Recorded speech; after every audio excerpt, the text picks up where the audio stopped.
YouTube, comment allez-vous? C'est un super, on se retrouve aujourd'hui à la Paris Games Week, on est avec Nico encadreur, merci à lui. Il est avec moi toute la PGW, quasiment on est là de mercredi à samedi. Ici on est chez THQ, pour information on vous mettra en description tous les jeux que vous allez voir, on va tester pas mal de jeux. Là on a testé Darksider, Biomutant, après on va tester Monkey Kings et Desperado 3. Des jeux que je ne connaissais pas trop, désolé pour le son, pourtant on a un micro, mais j'avais oublié qu'il y avait autant de bordel et qu'il y avait autant de gens autour. Du coup, on a essayé de faire en sorte qu'il n'y ait pas trop de bruit, donc désolé s'il y a trop de bordel. Bref, contrairement aux autres années, il y aura une seule vidéo pour la Paris Games Week, c'est celle-là, et elle va retracer un petit peu notre parcours ici. C'était un super pour Monsieur un Super Production. On est parti!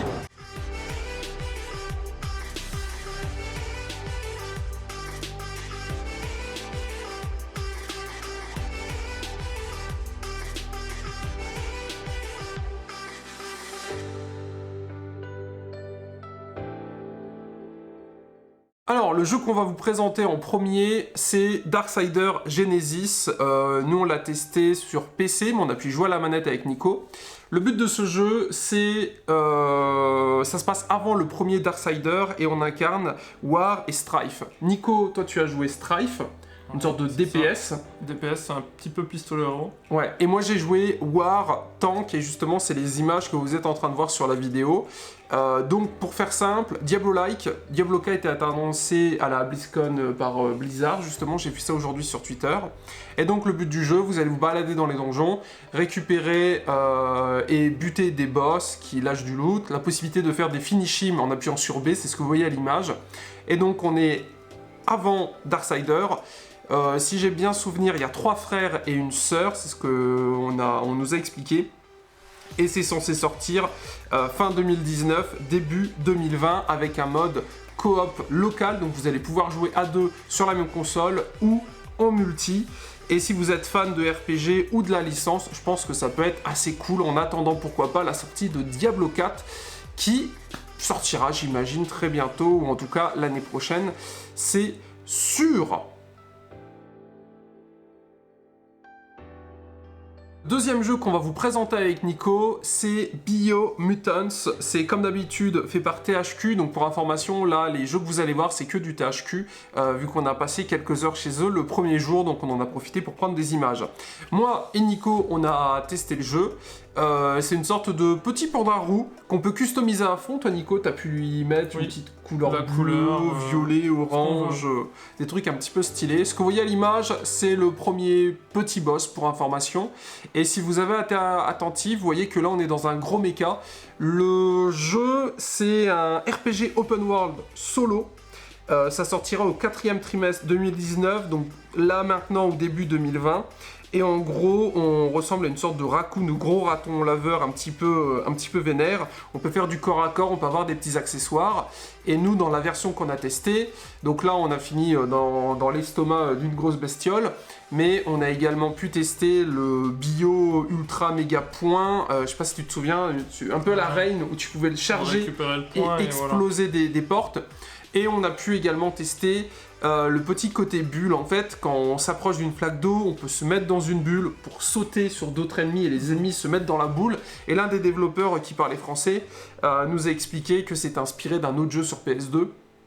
Donc pour faire simple, si vous êtes fan de jeux d'action-aventure et que les petites créatures toutes mignonnes, vous trouvez ça sympa, bon, même si là c'était un peu gore parce qu'on était dans l'estomac et si on perd, comme vous l'avez vu, on sort de son anus. Mis à part ça, ça reste très sympa et c'est vrai que le jeu tournait vachement bien parce que je vous rappelle que tout était sur PC. Et là, pour faire simple, pour tuer cette créature, c'était un petit peu à la Monster Hunter.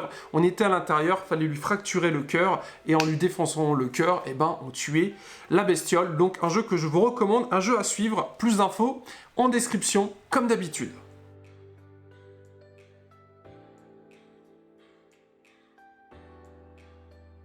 Alors maintenant le jeu qu'on va vous présenter, c'est Nico qui l'a testé, je te laisse l'annoncer, qu'est-ce que c'est? Alors Desperado 3, donc un jeu qui va sortir très prochainement, début 2020, comme les autres en fait. À mon avis c'est plutôt début 2020. Ouais, plutôt début 2020 parce que tous leurs jeux sont annoncés tous d'un coup. Du coup c'est un jeu de stratégie, où là, très punitif, on l'a vu, hein, on peut tout le temps se sauvegarder, tout le temps charger. Enfin, c'est vachement stratégique, où il faut faire attention à ce qu'on fait, il faut bien prévoir ses coups. Et on peut diriger plusieurs personnages. Donc là, c'est dans l'univers un peu western. Red Dead Redemption. Voilà, Desperado, western, les cowboys, les couteaux. Ça tire de partout, ça canarde. Petit revolver, et comme vous le voyez à l'image, c'est ultra tactique, c'est-à-dire que le gars qui était avec nous a expliqué, on peut sauvegarder, comme l'a dit Nico, ultra souvent, mais c'est surtout que c'est assez punitif. Tu merdes, t'es mort, tu recommences. C'est une sorte de die and retry. Si tu rates l'action, bah, tu recommences un petit peu l'idée. Là, c'est donc Desperados 3. J'ai vu qu'il avait été annoncé à l'E3, donc j'imagine qu'on doit être sur quelque chose d'assez lourd. Personnellement, je ne connaissais pas du tout, et c'est pas du tout le type de jeu auquel je joue, mais c'est Nico qui a joué. Et pour faire simple, on incarne John Cooper et sa bande, et on parcourt l'Ouest américain. Parce que ce que Nico a dit, c'est qu'on peut changer de personnage. On n'est pas bloqué qu'avec un. Ouais, c'est ça, et parce du coup, que chaque personnage a des compétences. Donc là, on avait le premier personnage qui est un cowboy. Ouais. Et après, on avait un autre genre de docteur où lui, il avait un sniper, il pouvait une lunette, il y avait d'autres compétences. En restant sur cette vue isométrique.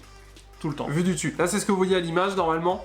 C'est le côté où, en fait, on a une arbre de talent de personnages.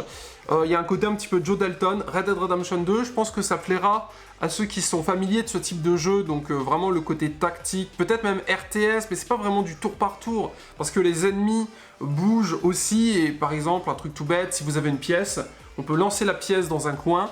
L'ennemi, par rapport à son champ de vision, regarde la pièce et nous, on peut passer derrière. Donc, personnellement, je ne connaissais pas, c'est Nico qui a fait l'essai du jeu.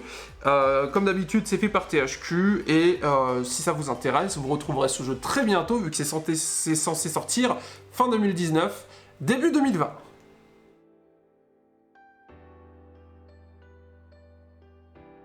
Maintenant, le jeu qu'on va vous présenter, c'est un jeu sur PS4 et qui est déjà sorti, mais qui est passé complètement inaperçu. Ça s'appelle Monkey King Hero is Back, c'est inspiré d'un film qui est déjà sorti. C'est sorti le 17 octobre 2019 sur PS4, on a pu tester la version PS4 Pro.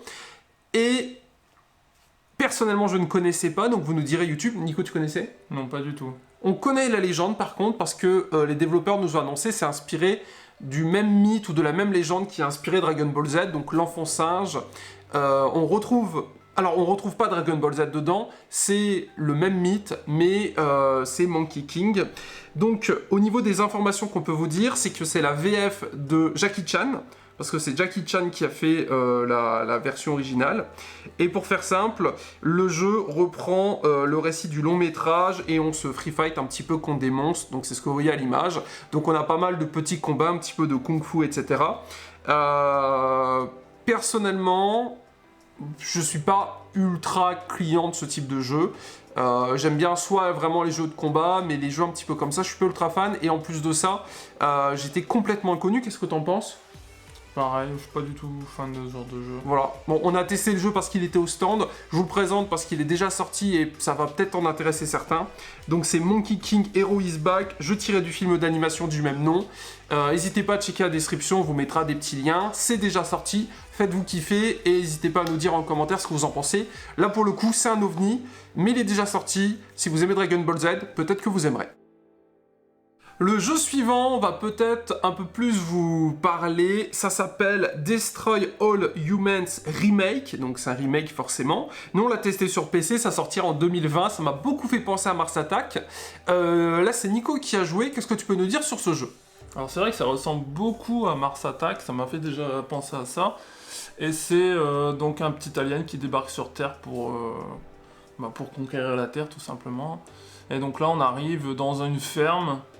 Et, au milieu des États-Unis. Ouais, voilà, au milieu des États-Unis, dans une ferme, et c'est un peu loufoque, et c'est un univers un peu décalé avec des dessins. Vous allez voir après le fermier qui est un peu bizarre, la tête un peu bizarre. Ouais, une sorte de caricature un petit peu. Voilà, c'est ça, bien caricaturé. Version humoristique, il n'y a rien de sérieux dans le jeu. C'est très loufoque. Et le but du jeu, pour ceux qui se demandent, c'est d'exterminer les humains et de leur choper le cerveau. Il y a des vaches, il y avait un épisode comme ça de South Park aussi. Alors je sais pas pourquoi les vaches et les aliens, oui. Ou pourquoi les aliens et les vaches, mais il y a toujours un lien. Je vous conseille Mars Attack d'ailleurs si vous l'avez pas vu. Et donc ce jeu sortira, mesdames et messieurs, en 2020.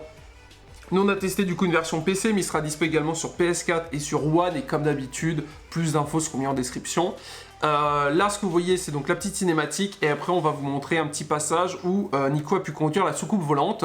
On a eu une petite info du dev, c'est qu'ils ont taffé sur le cerveau. En gros, là on a vraiment, on voit vraiment le cerveau travailler de l'alien. Et deuxième info, par rapport à la version originale, on peut faire plusieurs actions en même temps. Le dev nous expliquait, alors après il m'expliquait en anglais, donc j'espère que j'ai bien compris, mais en gros sur la première version, on ne pouvait pas faire deux actions en même temps. Alors que là, tu peux courir, tirer, te balader, sauter, là, on le voit, et c'est beaucoup plus dynamique. Je suis en train de courir, d'électrocuter... Un flic, je crois, parce qu'il y a des, du coup, il y a les flics qui arrivent et tout. Les flics, ils arrivent, après c'est l'armée, c'est un gros bordel. Une sorte de zone 51, c'est ce qu'il y a aux États-Unis là, il y a pas longtemps, c'est un petit peu l'idée. Donc là, vous allez voir, on va monter dans le vaisseau. Et on est parti, lance-flamme, on tire sur tout le monde. Il n'y a pas de sang, c'est bon enfant. Et c'est un jeu que je vous recommande dans le sens où c'est juste du fun et du fun, des explosions et des aliens. Donc si vous êtes fan de la zone 51 et de Mars Attack, je vous recommande ce jeu. Ça m'a l'air assez sympatoche. Maintenant, on va passer à la deuxième partie de cette vidéo, mesdames et messieurs. On est avec Nico, tranquillement. Pour information, c'est moi qui ai fait le montage. Les prises ont été prises à la fois par Nico et par moi-même. Donc, contrairement à d'habitude, il y a eu un vrai taf derrière. Dans le sens où d'habitude, même Nico pourra en témoigner, il était là à chaque fois avec moi les autres années, on filme, on ferme, fin de l'histoire. Là on a cherché à prendre les prises pour essayer de vous partager cette PGW comme nous on l'a vécu. On vous a emmené dans les backstage, on vous a emmené quasiment là où on était. Donc là ce que vous êtes en train de voir, c'est une compétition de League of Legends qui était également retransmise à la télé. Tu peux me rappeler les équipes? Alors Gamers Origin contre Misfit. Et qui c'est qui a gagné? Misfit 3-2. Ouais, et d'ailleurs, pour information, moi, madame regardait la télé et elle m'a dit qu'elle voyait la compétition à la télé et nous, on la voyait en direct parce qu'on avait les joueurs avec nous. Là, on était dans le stand VIP chez Ubisoft. Donc, en fait, si vous voulez, je vous ai pris des points de vue un petit peu de partout. On a également eu la chance d'aller chez Xbox. Première fois de cette PGW que Xbox nous ouvrait ses portes. Donc, coucou à eux.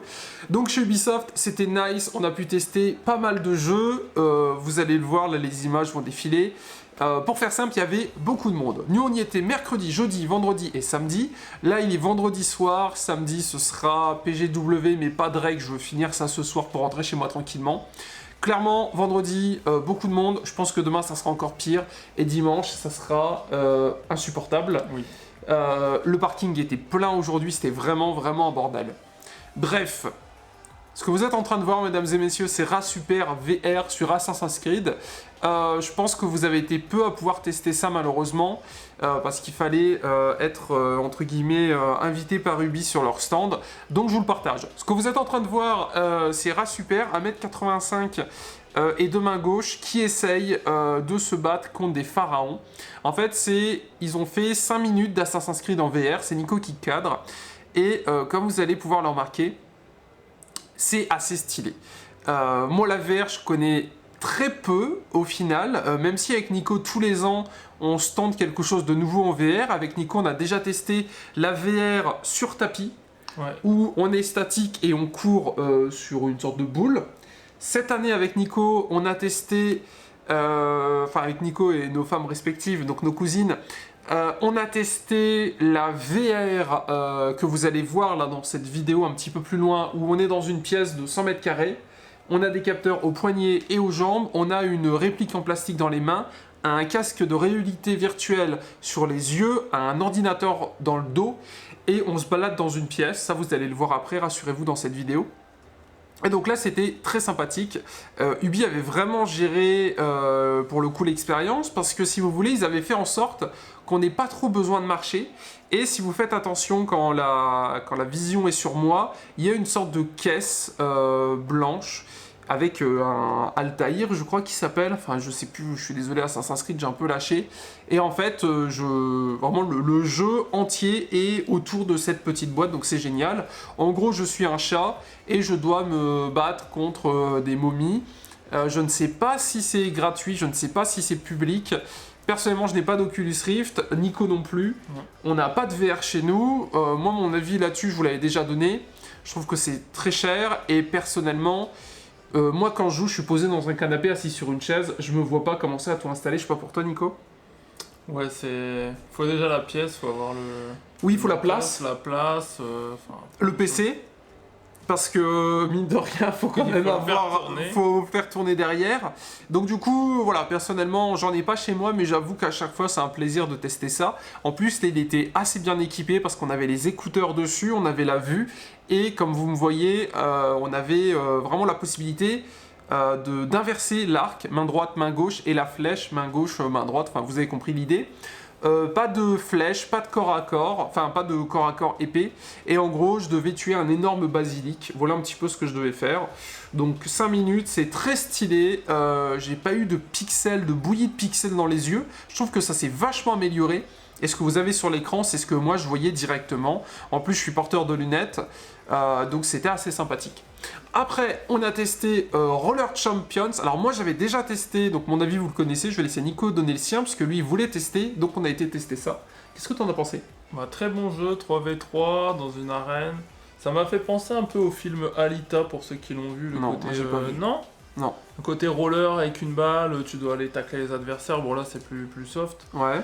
Donc là où tu dois marquer des buts. Ça m'a fait aussi penser un peu au football américain, oui. Un mélange. Football américain. Derby, Ubisoft nous avait dit. Moi, je connais pas du tout. Parce qu'il paraît, dans la vraie vie, il y a ce type d'activité également. Donc vous nous direz, c'est censé sortir l'année prochaine. Gratuit, pas gratuit, on nous a dit oui, on nous a dit non. Bref, dans tous les cas, l'année prochaine, ça devrait sortir, ça va être assez cool. Là, on était chez Xbox, donc comme d'habitude, je vous ai filmé un petit peu des petits plans. Chez Xbox, la seule chose qui m'intéressait, c'est la McLaren Senna, et j'ai une bonne nouvelle. Il y a un car vlog spécial sur cette voiture. Il y a un car vlog spécial sur le camion de Cooler Master, encore GG à eux, et merci pour leur aide, parce qu'ils ont été ultra cool de nous laisser filmer leur camion. Et il y a également un car vlog sur le gros camion de chez Rogue. Donc merci encore à eux. Donc là, tous les plans que vous voyez, c'est des plans que vous n'avez peut-être pas l'habitude de voir, parce qu'en fait, le public ne pouvait pas accéder où on était. Et donc j'ai essayé de vous faire une petite prise d'ensemble. Au niveau des jeux, cette vidéo n'est pas sponsorisée par personne. C'est-à-dire qu'on est venu avec notre argent, on a tout payé et on rentre de nous-mêmes. Mais il y a beaucoup de Xbox, beaucoup de Microsoft et beaucoup de THQ en début d'épisode. C'est parce que c'était les premiers chez qui on a été invités. Samedi, on a invité chez Koch Media. D'ailleurs, je vous ai spammé de partout pour ceux qui veulent nous voir, vu que c'est le dernier jour, c'est chez Koch Media. C'est juste que c'est des marques avec qui je collabore et avec qui je travaille dans l'année. Donc là, c'était l'occasion d'aller sur leur stand et de tester les jeux et de les filmer, etc. Mais il n'y a rien de sponsorisé. Tout ce qu'on vous dit, c'est qu'on le pense. Et si on n'a pas envie de parler d'un jeu, on n'en parle pas. Là, ce que je vous montre, c'est ce que je vous avais dit un petit peu plus tôt dans cette petite vidéo. C'est exactement ça qu'on a testé. Alors nous, on n'a pas fait la queue, parce qu'il y avait une queue énorme, comme la mienne, 27 cm à peu près au repos. J'ai tellement envie de faire cette blague, mec. Je m'en fous, je la laisse au montage. Parce que c'est moi qui fais le montage, pour information. Nico ne sait pas faire de montage pour le moment, donc c'est moi qui ai absolument tout monté. Peut-être que l'année prochaine, il montera les vidéos, je sais pas trop. Ok, moi, il m'a regardé avec de ses yeux, à mon avis, les gars. Je vais continuer à faire mon montage. Donc là, ce que vous voyez, c'est ce que eux voient.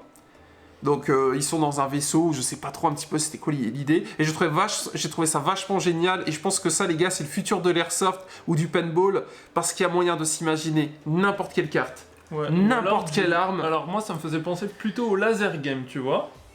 Mais en vrai. Ouais, mais c'est quoi pour toi la différence entre du paintball ou autre? Parce qu'à peu de choses près, mec, imagine-toi tous les terrains que tu veux. Toutes les armes que tu veux, parce que nous quand on l'avait essayé, toi t'avais un fusil à pompe, moi j'avais un fusil d'assaut, et ce qu'on vous dit, c'est pas ce que vous voyez à l'écran, hein. Nous on a essayé un autre truc sur Fash, dans le Nord-Pas-de-Calais, et c'était fou ça. Ouais. C'était vraiment fou, vraiment si vous avez l'occasion, testez la VR. Bon, la PGW c'est bien évidemment pas que de la VR, il y avait également du gaming, des compétitions, des constructeurs PC, il y avait du CS, du Rainbow Six, Overwatch, League of Legends, Apex, Borderlands 3, Forza Horizon 7... Il y avait même une compétition de farming. Oui, alors là, j'ai pas filmé, je suis désolé, j'ai pas d'image, mais il y avait une compétition de farming en effet. Je sais pas pourquoi, je sais pas comment, mais en effet, il y en avait une. Et il y avait des boîtiers, mesdames et messieurs, de fou. Donc j'ai essayé de vous faire des petits plans d'un petit peu partout. Moi, j'adore le RGB, j'adore quand ça clignote de partout. Si je pouvais avoir un PC water cooling avec des lumières, je le ferais. Je trouve ça ultra joli. Je sais pas ce que ça vaut dans le temps. Si c'est plus ou mieux, parce qu'au niveau du water cooling et des refroidissements à air, il y en a déjà des très performants et ça coûte un sacré budget. On a pu voir des tours de fou, j'ose même pas vous dire le prix, parce qu'on a vraiment vu des boîtiers insane avec un water cooling et tout, c'est ce que vous êtes en train de voir à l'image normalement. Boîtier Aorus, full design, où tout est beau, tout est caché, tout est montré. Vraiment magnifique. Et malheureusement pas de prix. Voilà, à noter qu'on pouvait gagner des PC également. Ouais, mais Il y a plein de trucs à... Ouais, nous on n'a rien. Chance, quoi. Voilà, fallait avoir de la chance, mais il y avait moyen de gagner des trucs assez cool. Et il y en avait absolument pour tous les goûts. Pour ceux qui aiment bien les FPS, pour ceux qui aiment bien les bagnoles, ça m'a donné envie de racheter un volant, je vais pas vous mentir. Honnêtement, je suis à deux doigts d'en racheter un. Parce que c'est vrai que quand on voit les gars et tout avec le volant, je me dis putain, c'est vrai que Forza Horizon ou The Crew 2, ça peut être assez fou. Et là-bas, il y avait du matos, il y avait des engins sur vérin et tout, c'était vraiment fou. On espère tous les deux que cette vidéo vous a plu, c'était un super Nico. Tchou tchou. Tchou.